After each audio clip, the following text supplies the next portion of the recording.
Ito na, yung idol nyong si Kai Sotto, yung idol natin, nagpakitang gila sa kanilang laro kontra sa New Zealand.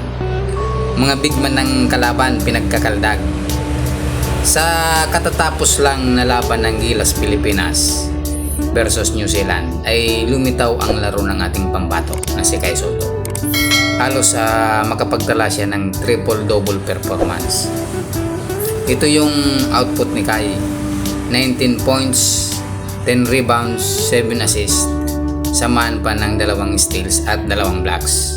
So malapit na yan sa triple-double. At bilang isang Pilipino ay nakaka-proud na lumalaban ang ating kababayan para sa ating bayan.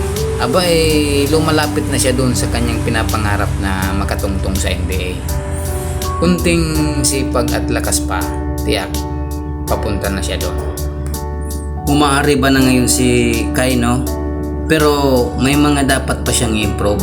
Kailangan niya talaga yung maging dominante, mapa-opensa man yan o depensa, para talagang mapansin siya ng NBA.